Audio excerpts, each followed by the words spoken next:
لیکن ظفر اقبال صاحب آپ بھی یہ بتائیے گا سیاسی اور معاشی طور پر آپ 2022 کو کس طرح دیکھتے ہیں؟ میں سمجھتا ہوں کہ اس ملک کو چلانے کے لیے جو ہمیں چیزیں درکار تھیں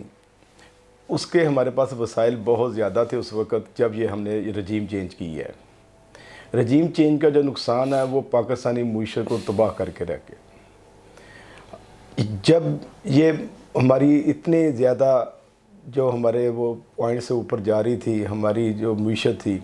اتنا بوسٹ کر رہی تھی، اس کو یہ جو رجیم چینج والا مسئلہ آیا ہے اس کے بعد سے ہم ایک دم سے نیچے گئے ہیں۔ ڈالر بے قابو ہو گیا اور کسی سے سنبھالا نہیں گیا۔ اس کے بعد پھر ہمارے جو مسائل تھے وہ بڑھتے ہی چلے گئے۔ ٹیکسیشن کے حوالے سے ہمارا جو تھا نا وہ بہت مشکل ہو گیا ہمارے لیے نا اس ملک کو چلانا۔ اور اس میں ہمارے پاس جو اب جو ایل سیاں نہیں کھل رہی ہیں بینکوں کے اندر، بالکل ڈالر نہیں ہے اس ملک کے اندر، مہنگائی کا ایک طوفان آ گیا ہوا ہے، غریب آدمی پستا چلا گیا ہے، سیلاب کی تباہ کاریاں وہ بھی اس نے بھی بہت سارا جو ہے افیکٹ کیا۔ اور اس طرح گیس کی قیمتیں جو اس گورنمنٹ نے آگے بڑھائی ہیں، اور پھر آئی ایم ایف کے چنگل میں جو ہم پھنسے رہے ہیں اور مزید پھنسنے کی تیاری کر رہے ہیں، اس نے ہماری معیشت کا بیڑا غرق کر کے رکھ دیا۔ 2022 میں سمجھتا ہوں کہ اس لحاظ سے بہت زیادہ پریشانیوں اور مشکلات کا ہمیں سامنا رہے گا۔ تو میں نے دیکھا ہے کہ اس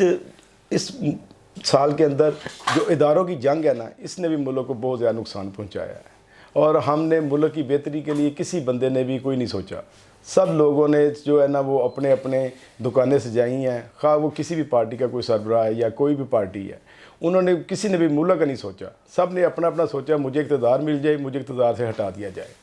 مجھے یہ کر دیا جائے، مجھے یہ کر دیا جائے۔ اس نے اس ملک کی بنیادیں ہلا کے رکھ دی ہیں۔ آج ہم جس تباہی کے دہانے پہ کھڑے ہیں اس میں اس رجیم چینج کا میں سمجھتا ہوں کہ بہت زیادہ جو ہے نا ہاتھ ہے اس میں۔ تو معاشرے کو چلانے کے لیے ہمیں چاہیے کہ جو سیاسی عدم استحکام ہے اس کو ختم کیا جائے، اور اس ملک کو چلانے کے لیے جو ارباب اختیار ہیں ان کو آگے آنا چاہیے، تاکہ وہ آگے آ کے اس ملک کا جو ہے نا بہتر مستقبل جو ہمارے اگلی نسل ہے اس کو ہم ایک مضبوط پاکستان دے سکیں۔ ظفر اقبال مغل صاحب یہ بتائیے گا کہ بجلی اور گیس کا بحران 2022 میں رہا، بزنس ایکٹیویٹی کیسی رہی؟ ملک جو سیاسی عدم استحکام کا شکار ہے، اور ایک چیز جو ہمیں پنچ کر رہی ہے وہ زیادہ سے یہ ہے کہ ملک ہر بندہ یہ کہہ رہا ہے ملک ڈیفالٹ کر رہا ہے، ملک ڈیفالٹ کر رہا ہے۔ یہ ایسی جو ہیومرز ہیں یہ بھی معاشی ایکٹیویٹیز کے لیے بہت نقصان دہ ہوتی ہیں۔ تو آپ کا سوال بہت اہم ہے، اس میں میں تھوڑی سی یہ بتانا چاہوں گا کہ جو ہمارا معاشی اس وقت جو بزنس مین ہے نا وہ بے انتہا پریشانیوں کا شکار ہے۔ گیس کا بحران، گیس کی قیمتوں میں اضافہ، بجلی کا بل اتنا بڑھا دینا، اور اس کے ساتھ ساتھ یہ جو ہمارے انڈسٹریلسٹ ہیں ان کو امپورٹ کے ساتھ ایکسپورٹ کی شرط لگانا، یہ بہت ظلم ہے۔ اور مختلف RTOs میں ریکوری کے بے انتہا جو ہیں وہ مسائل درپیش ہیں۔ اور اس کے ساتھ ساتھ میں سمجھتا ہوں کہ ہمارا بزنس مین جو ہے نا تھوڑی سی یہ انڈسٹریلسٹ کو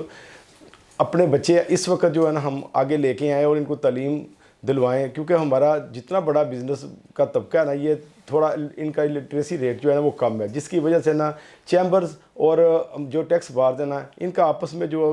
کوآرڈینیشن ہے وہ بہت کم ہوتا ہے۔ ان کے مسائل جو ہوتے ہیں وہ اپنے مسائل غیر ضروری طریقوں سے حل کرنا چاہتے ہیں، جبکہ ان کو چاہیے کہ یہ ہم ان فورم پر آئیں۔ پاکستان ٹیکس بار ایک بہت بڑا فورم ہے ہمارا، جس کے ہمارے عابد حفیظ صاحب نے جیسے بتایا کہ پاکستان ٹیکس بار ان کے لیے کیا کیا کر رہے ہیں۔ تو یہ جو ہمارا جو آپس میں کوآرڈینیشن ہے نا یہ کم ہونے کی وجہ سے نا تو یہ جو پرابلمز آ رہی ہیں ہمارے پاس، معاشی پرابلم آ رہی ہیں۔ اس کے ساتھ ساتھ یہ دیکھیں ابھی ہم کہہ رہے تھے کہ ملک کو جو 8:30 بجے بزنس ایکٹیویٹی جو ہے بند کر دی جائیں، اس سے ملک کا نقصان ہوگا، کوئی فائدہ نہیں ہوگا۔ مقصود چپڑاسی کے اکاؤنٹ میں سے جتنے پیسے نکلتے ہیں اتنے ہم صرف اس معاشی جو ہے نا ایکٹیویٹی اس کو روک کے ہم وہ اتنے پیسے بچانے کی کوشش کر رہے ہیں۔ اور یہ جو ہمارے ساتھ ظلم ہوا ہے نا اس ظلم کا جو شکار یہ ملک ہے، میرا نہیں خیال کہ ان سے ہم کسی طریقے سے اس وقت تک باہر نہیں نکل سکتے جب تک یہ ہمارا معاشی استحکام نہیں ہوگا۔ ظفر اقبال مغل صاحب آپ بھی بتائیے گا کہ سیاسی اور معاشی طور پر ہم 2023 کو کس طرح بہتر بنا سکتے ہیں؟ میرے خیال میں جب تک اس ملک میں سیاسی استحکام نہیں آئے گا معاشی استحکام ناممکن ہے۔ ہمارا ملک جو ہے وہ بیرونی امداد پر زیادہ انحصار کرتا ہے، اور زیادہ تر ہماری جو ہے ٹیکس کلیکشن جو ہے وہ ایک مخصوص طبقے سے ہم لے رہے ہیں۔ جب تک یہ ٹیکس کا کلچر جو اس کو ہم فروغ نہیں دیں گے، جب تک ہم عام جنرل پبلک میں اس کو اتنا امپاور نہیں کریں گے کہ وہ یہ سوچے کہ ہم کو اس ملک میں کیا ملنا ہے، ہم نے کیا دینا ہے، جب تک ہمارے عام آدمی کو اتنی سوچ نہیں آئے گی کہ یار یہ میرا جو پیسہ ہے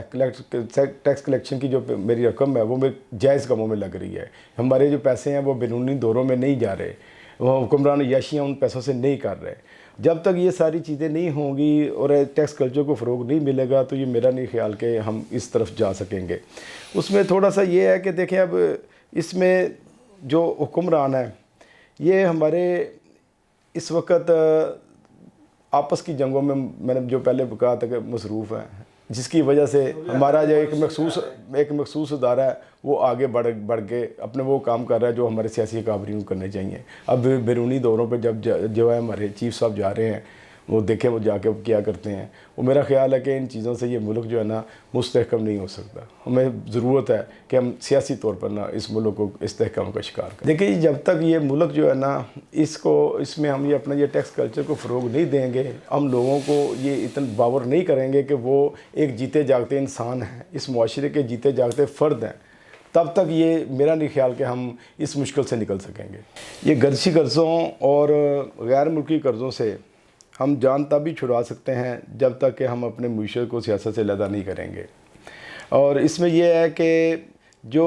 مساق معیشت ہے اس کو ہمیں استحکام دینا پڑے گا، لانگ ٹرم اور شارٹ ٹرم جو پالیسیاں ہیں ان کو استحکام دینا پڑے گا، اور کسی کو یہ نہ ہو کہ نئی جو گورنمنٹ آئے گی وہ اپنی کو نئی پالیسی دے دے گی تاکہ وہ آ کے جو پچھلی پالیسی ہے اس کو وہ بائی پاس کر دے۔ اس سے اس ملک کو بہت زیادہ نقصان ہو رہا ہے۔ جب تک یہ سیاسی استحکام نہیں ہوگا میرا نہیں خیال کہ ہم اس چیز سے باہر نکل سکیں۔